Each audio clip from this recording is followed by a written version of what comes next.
Good evening.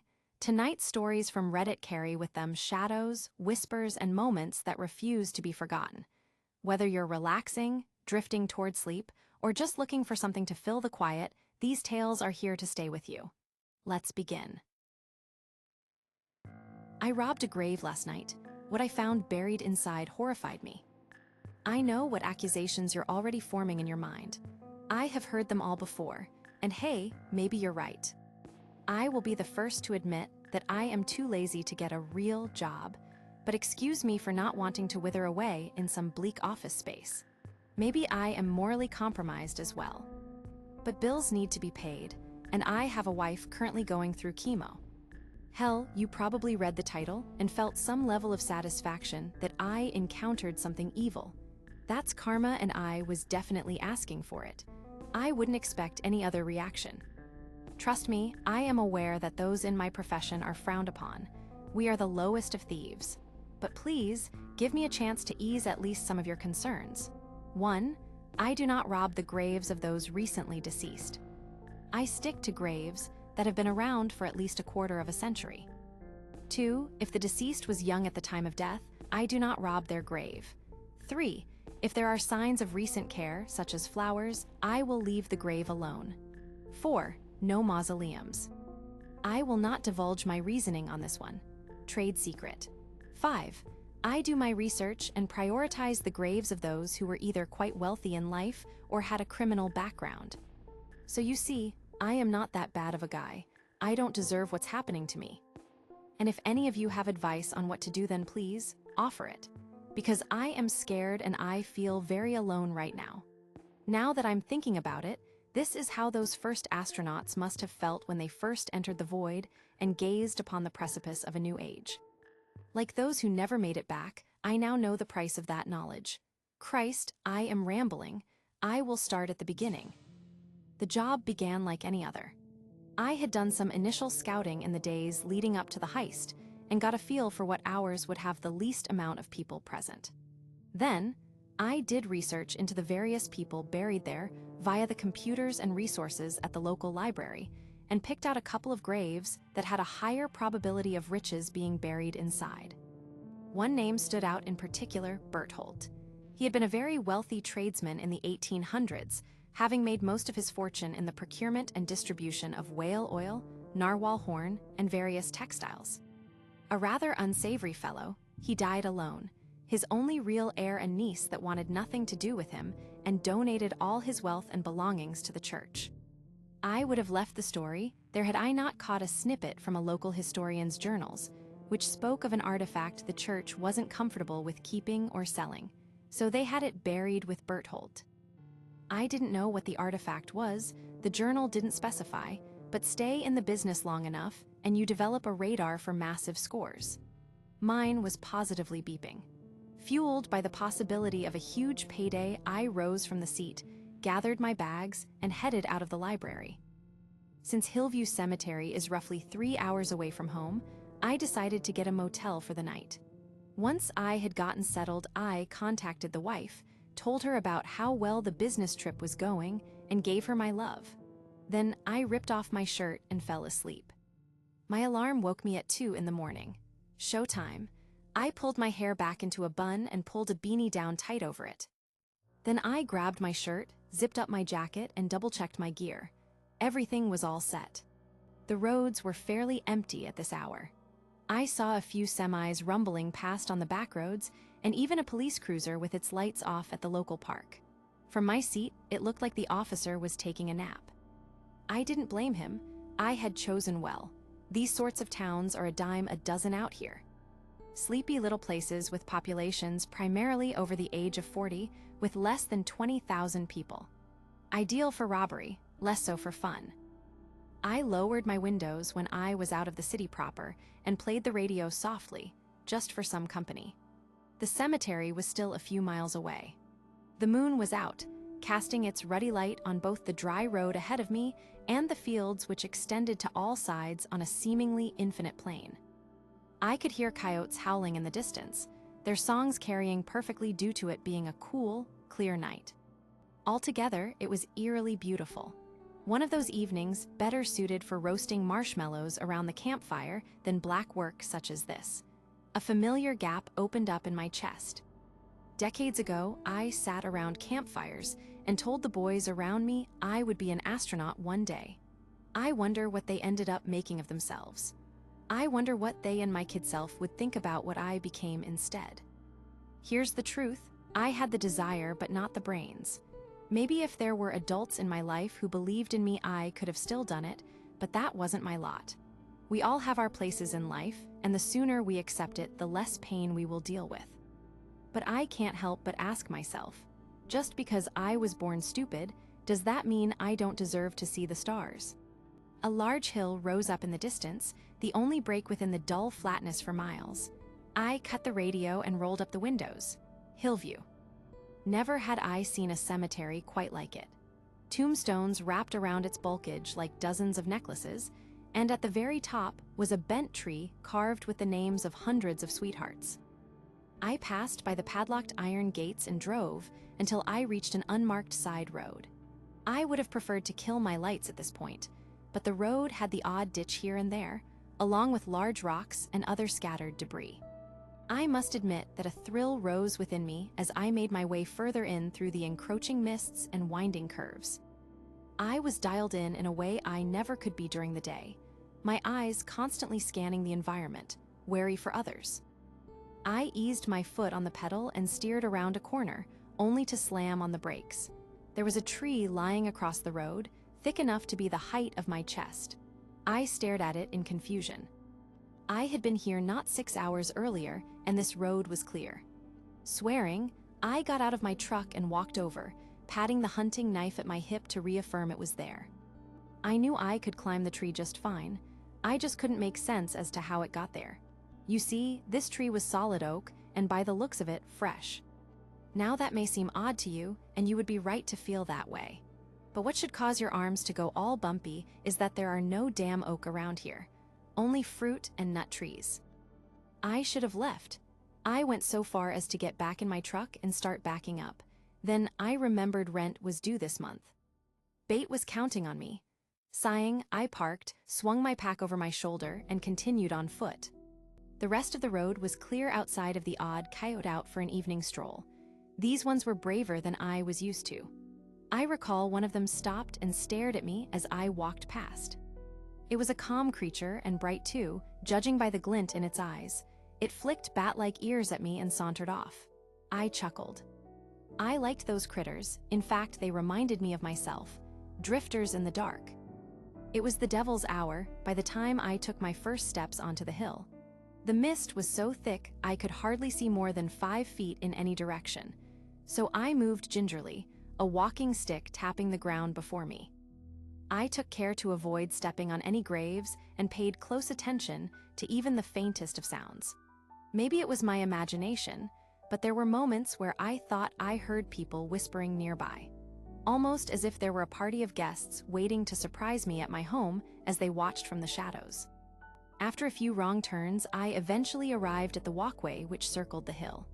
It was wet and there were steps missing in places, but if I followed it, I would arrive at Berthold's grave, which was on the hill's western side, about half the way up. I only took about a dozen steps before I heard someone scream in the night. I quickly crouched low and dimmed the lamp which hung at my side. I was beginning to think the scream had been a mere figment of a tired mind when I heard it once more. By God, the way it pierced the stillness. The coyotes began to laugh and screech from their homes, and the moon herself hid behind the clouds. I waited for so long I seemed to become part of the hill itself, but whoever or whatever it was seemed to have made their point, because I didn't hear another scream. I glanced at my watch and saw that it wouldn't be long till the sun rose. Thankfully, the hill wasn't that big. I made it to Berthold's grave quicker than I thought I would, though I was huffing and puffing. It was in a space all on its own, the grass around it wet with dew. Almost exactly the way I left it, had there not been signs of an animal nearby. I kicked aside the string of bird skulls it left behind onto a pile of loose dirt near the bench which had Berthold's name on it, and set to work with the shovel. My first grave robbery didn't involve any digging. However, it did involve the first and only time I ever broke one of my rules. The night it happened, I had been in the graveyard mourning the anniversary of my mother's death with Mr. Daniels by my side. He helped me lose track of time, and when I was finally roused from my drunkenness, I realized I was lying like a baby near my mother's gravestone. Through sheer luck, or maybe fate, I was perfectly angled to see a grave that someone recently left gifts at. Curious, I wandered over and to my shock saw that they left a golden necklace with a golden Jesus hanging from it next to some flowers. It didn't take much for me to steal it. I simply leaned down and stuffed it into my pocket. I remember the fear I felt in my belly, the way I walked with my head down to my bicycle. I sold it at a pawn shop for a few thousand and bought groceries, half a year's rent, and a brand new dress for Bait. It was more money than I ever made working at the car wash, and way quicker too. I told the wife it was some inheritance from an uncle who died recently when she asked. I know she didn't believe me, but we were desperate and couldn't afford to ask questions. So I continued to receive monthly deposits from my uncle's estate, and every time I did, I felt a bit less fear. Not without cost though, remember that folks, nothing is free. Every time I felt the fear leave, I felt some of the love go with it. Eventually, I couldn't look at people on the street directly anymore. I couldn't stand to be near them. My shovel struck wood and left a dent. Shit, I whispered. I tossed the shovel to the side and wiped sweat from my brow. Faintly in the distance, I could see the edges of the sky beginning to pale, and figured it wouldn't be too long until the old folks started trickling in. I wiped the dirt free until I could see the gilded mahogany of the coffin. There, written faintly across the front, was the name Berthold, along with a warning in Latin I would only decipher all too late. Mortui vivos docent. With my tools, I cracked the padlocks which sealed it, and after taking in a steadying breath, threw it open, a wide grin on my face at the prospect of treasure. I took in the corpse's boots, jeans, and blood-soaked jacket, and felt my smile fade away when I saw his face. For it was not Berthold lying there, it was hardly a corpse. The person lying in Berthold's coffin was me. I stumbled back, rubbing at my eyes and desperately hoping this was all a trick. But the truth was plain as the sunlight which slowly burned through the mist. I was in the coffin. That was my wedding ring. That was my shovel and lantern held in the corpse's arms like a pharaoh's crook and flail. And those were my eyes, now open and staring at me.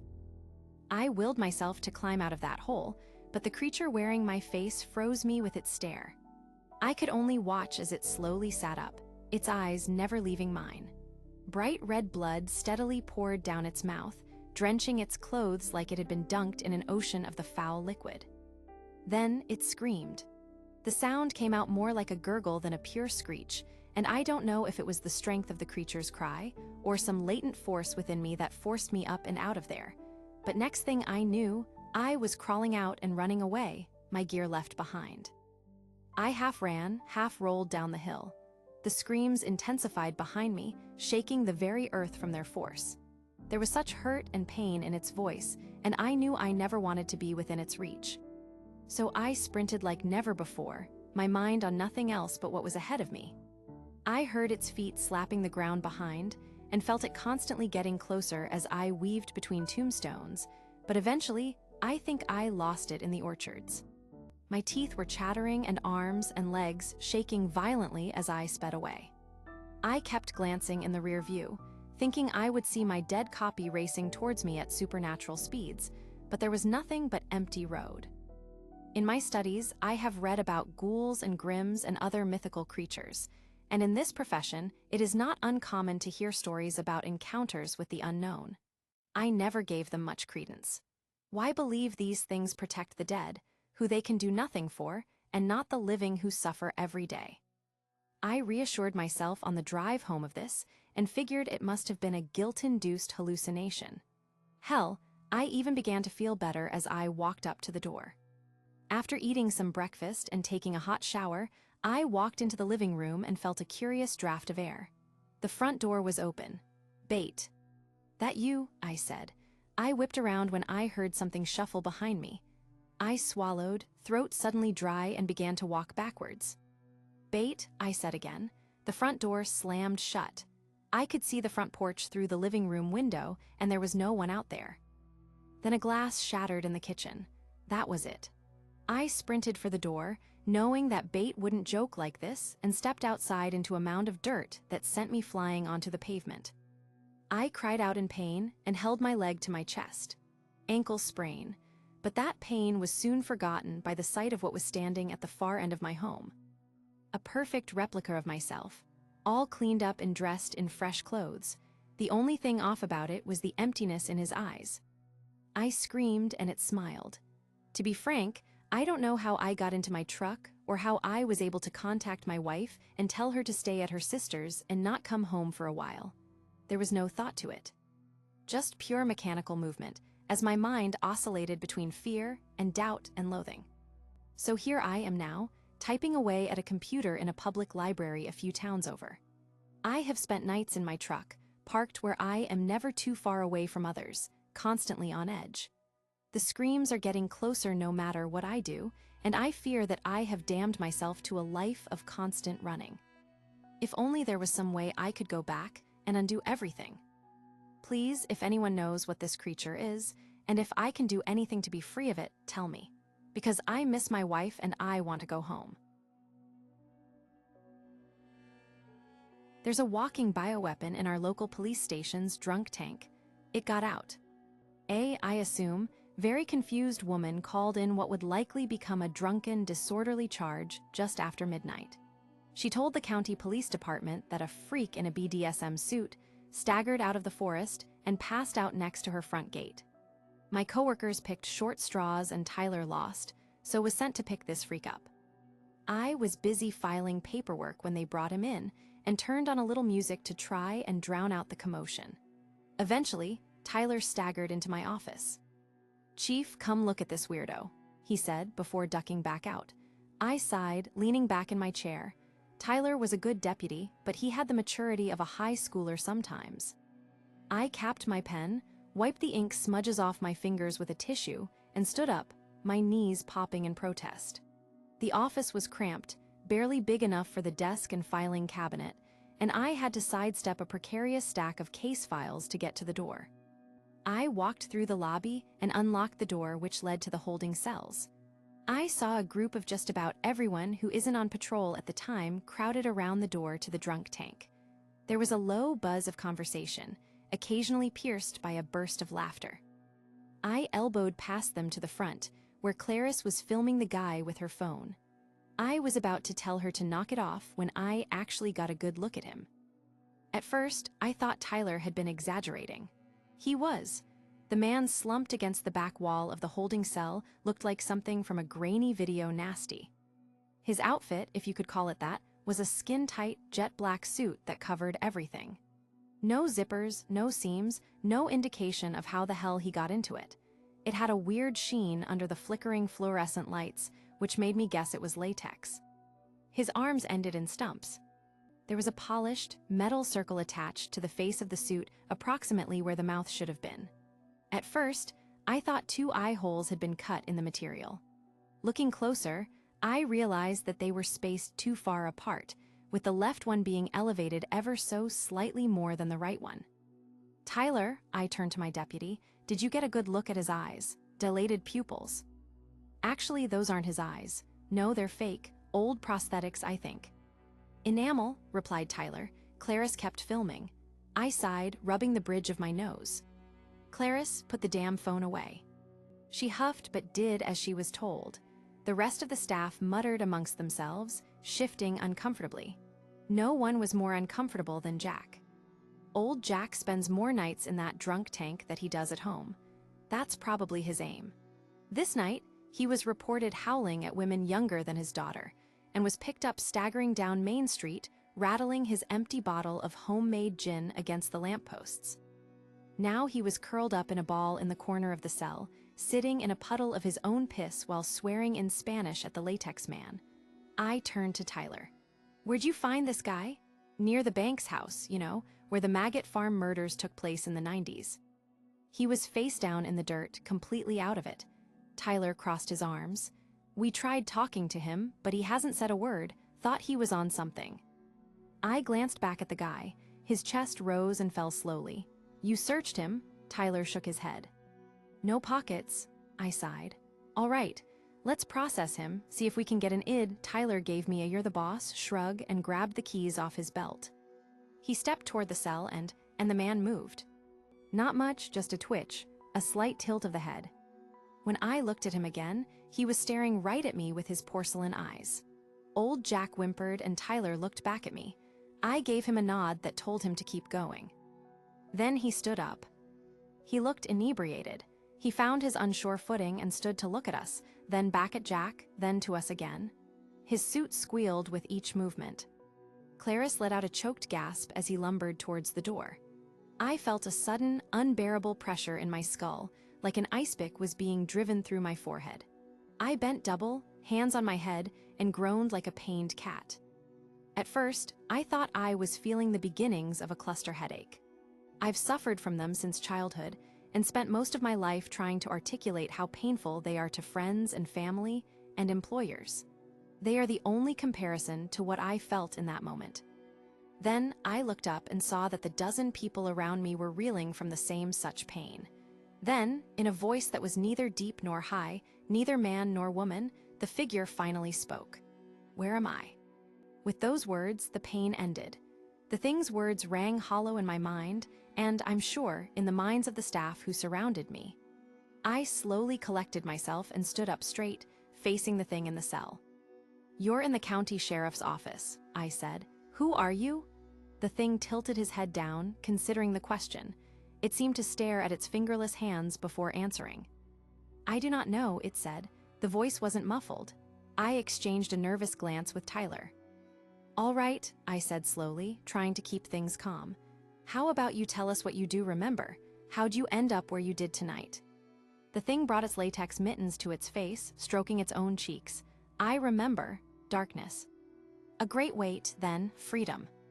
But not mine." It communicated its words were like tin, and I continued to hear them longer than I should have. It was clear to me now that it wasn't speaking. We were hearing its thoughts. "Okay," I continued carefully. "Do you have a name? Anything we can call you?" "Aleph," it answered in an aggressive tone. It took a step back and then another. It stood in the center of the cell, surveying us. From behind him, old Jack whispered something to himself about the devil and spat on the concrete floor. Slowly, Aleph turned to face him. Jack looked startled, but his intoxicated rambling continued. He stopped mid-sentence while swearing to God and began to splutter and wheeze. "Jack," I called, grabbing the wheel of keys from Tyler. "Jack, stay calm. I'm coming in." As I fiddled with the lock, my coworkers around me gasped. I looked up to see Jack slowly rising, his back grinding against the wall behind him. He clawed at his throat as he fought for one more breath. Aleph stood and watched his dying agony, silently content. Jack was standing on the tips of his shoes now and then, nothing. As he was suspended in midair, hung from an invisible noose, the door to the cell clicked open.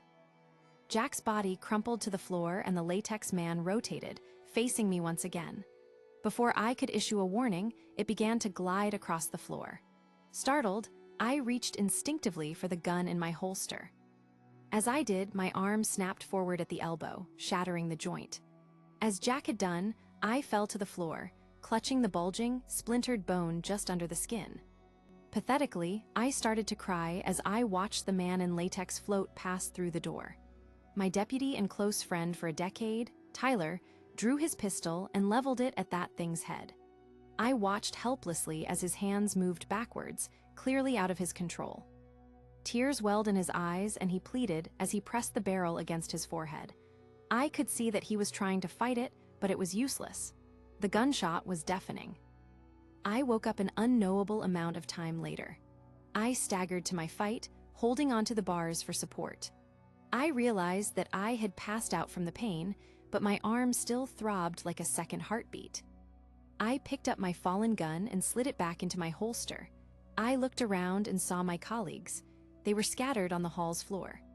Slowly, I made my way out of the cell.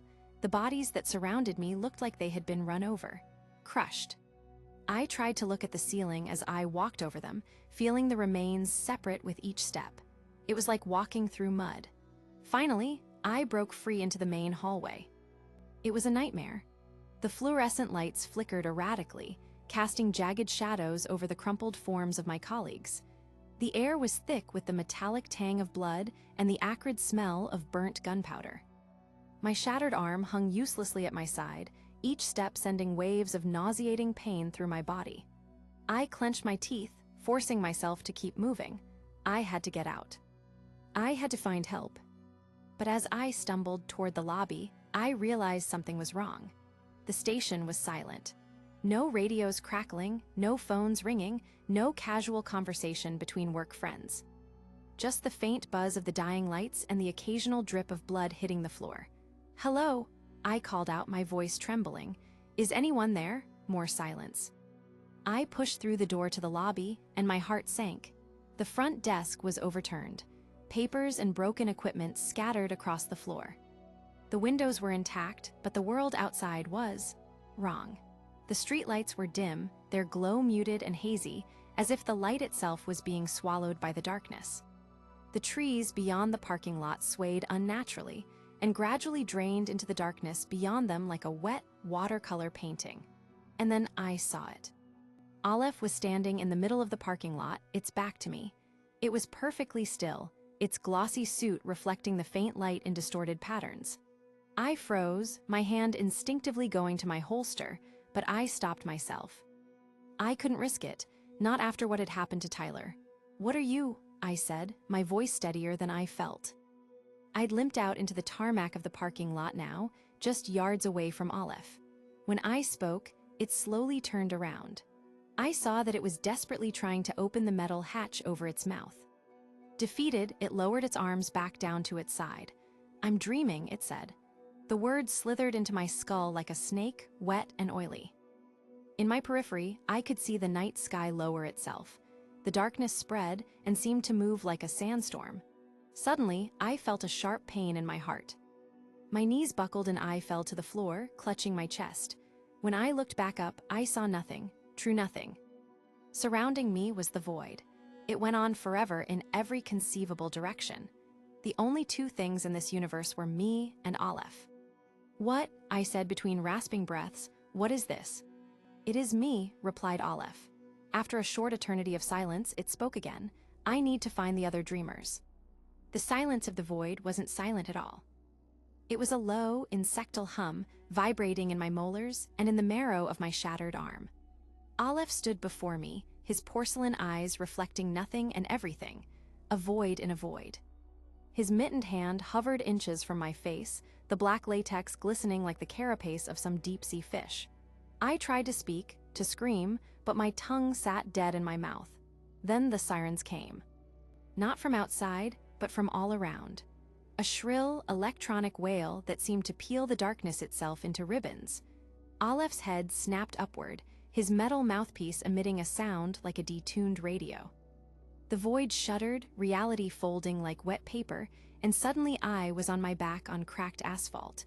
The parking lot's yellowed overhead lights buzzed and flickered.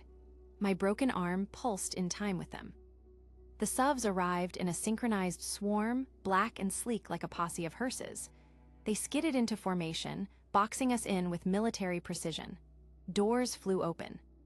Men in charcoal gray suits spilled out, their faces obscured by gas masks tinted amber. Their gloves were thick and rubbery, with the same unsettling sheen as Aleph's suit. Aleph didn't move. Didn't say anything. All around me, I heard men's voices barking orders into radios and receiving them twofold. The agents raised devices that looked like overgrown tasers, their prongs crackling with blue current. Aleph's head tilted, almost curious. Then he raised his stumped arm. The nearest SUV levitated. Not dramatically, not like movie magic, it's just unweighted, tires spinning lazily as it drifted 6 feet off the ground. The agents froze. One muttered into his comms, voice tinny through the mask. "Asset is active, I repeat, the asset is." Aleph snapped his arm back down to its side. The SUV crumpled like a beer can, windshield exploding in a diamond spray. It hung there, a mangled sculpture, before crashing down. Agents dove clear, but one wasn't fast enough. The chassis pinned his legs, his scream muffled by the mask. Chaos erupted. Tasers fired, arcs of blue lighting the dark. The current struck Aleph and wriggled around him like neon snakes. They had little effect on it. Two agents collided midair, bones crunching. I scrambled backward, gravel biting my palms. That's when I saw him, a man in a cream-colored trench coat, untouched by the bedlam. He clutched a white rabbit, its fur carefully dyed red. The creature's nose twitched, its eyes wide and alive. "Aleph," the man called, his voice a reedy monotone. Aleph froze. A suited man collapsed from the air, mid-vivisection, and the tension that blanketed the area dissipated like a deflating balloon. Aleph turned, slow and jerky, toward the rabbit. The trench-coated man stepped forward, extending the animal like an offering. Aleph reached for it needly, its mitts trembling. When it touched the rabbit, the red dye smeared onto its latex, spreading in uneven streaks. The creature didn't struggle. It just stared, its breathing rapid but steady. The man in the trench coat smiled. It didn't touch his eyes. "Good," he murmured, "back to the garden, little king." Then he drew a pistol from his coat, an unremarkable, modern handgun. He put a consoling hand on Aleph's shoulder and walked behind it. He flicked the safety off the pistol and pressed it against the back of Aleph's head as it lovingly cradled the rabbit like a newborn. The gunshot was deafening. Aleph didn't collapse dramatically. It just slumped like a marionette with its strings cut. Its suit lost its sheen, turning dull and lifeless. The porcelain eyes stared blankly at nothing. No blood poured from the wound. The trench-coated man knelt, carefully taking the rabbit back into his hands. He touched Aleph's face and whispered something. Medics rushed to my side, their gloves cold as they strapped me to a stretcher. I didn't take my eyes off Aleph. His body lay motionless, the latex suit now just a strange, empty shell. The man in the trench coat watched as agents began loading Aleph into a black body bag. He glanced at me, his expression unreadable. Soon after, I passed out from exhaustion. The last thing I remembered was being carried into the back of a van. When I did finally wake, I was laying on my own sofa, in my own living room, in my own house. I sat up, disoriented, and almost had a heart attack when someone spoke from just behind me. I turned to see the man in the trench coat sitting across from me. We spoke briefly, and he leaned across my coffee table to hand me a pen and a clipboard. Attached to it was a lengthy form that he told me to sign. It was a non-disclosure agreement. I asked him what would happen if I didn't, and he just stared at me. Eventually, I reluctantly picked up the pen and wrote my signature on the dotted line. The man in the trench coat cracked a smile and stood up, patting me on the shoulder. He told me that he'd be in touch, and calmly strolled out of my home. He never did get in touch again. The feds swarmed the ruined police station like flies on shit. I, of course, was the last to be told what they were doing. The story that covered the local news broadcast for a few weeks was that a gang had shot the place up. Yet another unfortunate battle lost in the war against drugs. I had a teenage daughter and a beautiful wife at the time, and all I wanted was to keep my head down. I took early retirement and tried to keep away from the press. Eventually, they stopped caring. See, this all took place in 2009. Since then, my daughter has grown up to follow in my wake and is now the town's sheriff. I've kept myself to myself, never telling anyone about that night. I live a quiet life now and enjoy my retirement. But a few weeks ago, I began to have dreams. Not since I was a young boy could I remember my dream. They'd manifest as the tiniest sliver of memory, if anything. At the start of this year, my dream became so vivid. It's almost painful. Each night since I've had the same dream of a red rabbit trying to lead me deep into the forest. Tonight, I think I'll try to follow it. We're wrong about the afterlife. I got home from the hospital yesterday. It's been an awful few days, to say the least. I won't tiptoe around this detail, though it's not something I'm proud of. I'm an addict and have been for a long time. This isn't the type of PSA you're thinking of, please bear with me. Don't get me wrong, drug addiction will ruin your life only to swiftly end it. I've seen it tens of times before. But that's the least of my worries right now. Everyone has their own way to escape their life. For some, it's something as innocent as a TV show or a book. Others turn to pleasures like sex or food. Relatively early on in my life, I turned to opioids. I had an injury in high school and got some prescription painkillers. That was the start of it for me. It really does feel like a spider's web. It's so easy to wander further down that road, lost in the pleasure and carefree. But leaving again is almost impossible. At least that's how I feel about it. 2 nights ago, I was spending my time escaping. By that, I mean I was in my dark, run-down apartment, sitting on my couch as the TV flickering its light onto me with a band around my bicep and a needle in my forearm. There are many types of opioids. My particular weakness, as I'm sure you can gather, was heroin. I'm not picky about how I take it, snorting, smoking, injecting. As long as I get my high, I don't care. But injecting it is instant. As soon as I pressed down on that syringe, my troubles left me. The best word I can use for it is euphoria. My achy body doesn't hurt anymore. I'm not sad, lonely, or scared anymore. I just feel calm and good. I sank into my couch, exhaling all of my worries. It's sad to say that moments like these were the happiest I had in a long time. After drowning in bliss for a while, my vision started to blur. My breath went in and out more and more slowly. My body felt heavy, like a bag of sand. The TV sounded so distant, like I was hearing it underwater.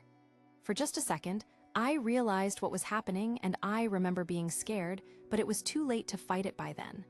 I died that night, laying there on the couch in my filthy clothes. It was fast and slow all at the same time. I felt my life slipping away, being pulled away like water draining from a bathtub. Thinking about it now, I'm so ashamed. What a truly pathetic end that would have been. I'll skip ahead to answer the question I'm sure you're thinking. I wasn't dead for very long. By some miracle, my best friend had come to check on me. He found me near death and called an ambulance, but there was an eternity between these events. I never really put much thought into an afterlife. Why would I? For most of my life, being high was my God. That was the purpose I served and chased after. Sure, I had heard about heaven and hell, but not only did I not really believe in them, I didn't bother to consider them in my daily life. Those thoughts were as far from my mind as they could ever have been. But from what I've very recently learned about most interpretations of an afterlife, I think we're wrong. At least, the hell I experienced didn't fit the descriptions I've read since I woke up. My soul didn't go to any fiery pits of wailing and weeping, nor cloudy, beautiful skies adorned with angels and harps. In fact, it didn't go anywhere at all.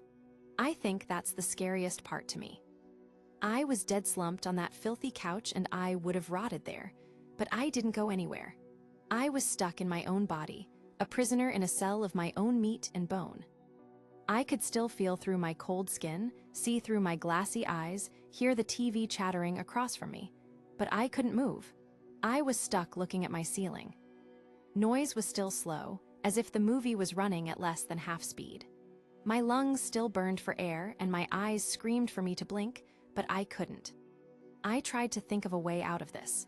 Maybe I could will my body to work again. Maybe I could force my lungs to breathe and my heart to beat. But my body wasn't my own anymore. It felt like I was trying to push down a house while numb on succinylcholine, fully awake, fully aware, but locked inside a body that refused to obey. After what felt like years of struggling, I gave up. This allowed for panic to fill me. I was dead. They were going to bury me. Or worse, cremate me. I thought I would be doomed to exist as a soul within a corpse forever, hidden away in the earth and forgotten. I tried to turn my attention away from my pain and fear. I tried to think of my family, my parents and siblings. I would never speak to them again. I wanted to sob, but my body remained a useless pile of flesh. I spent an eternity there on that couch.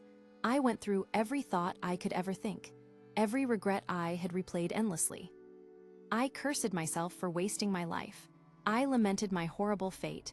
I dreaded that there was no escape.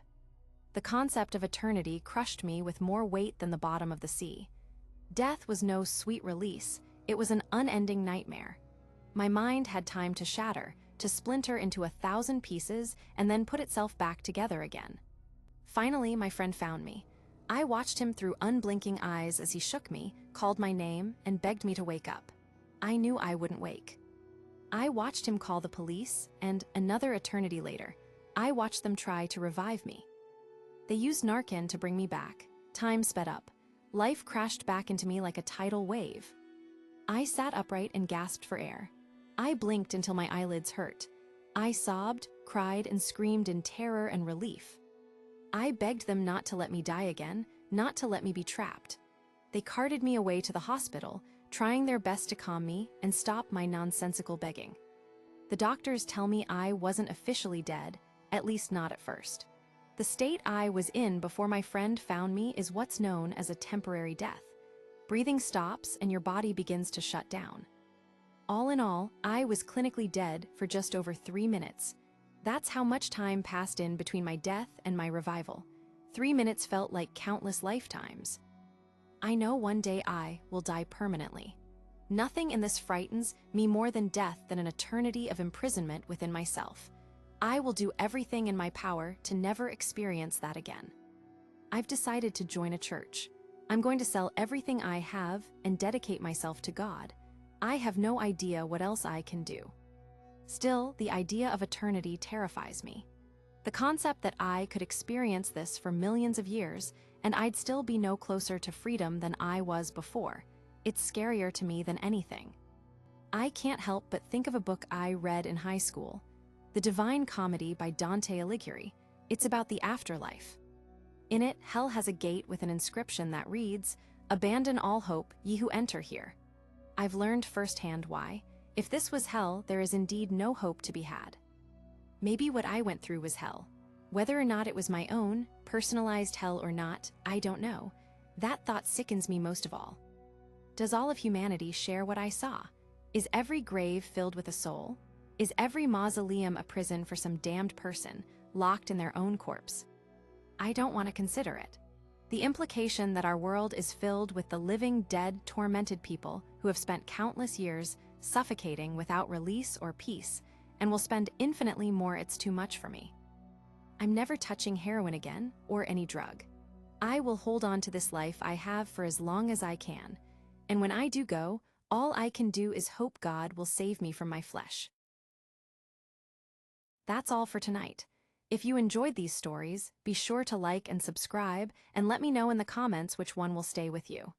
Until next time, rest easy and keep the lights nearby.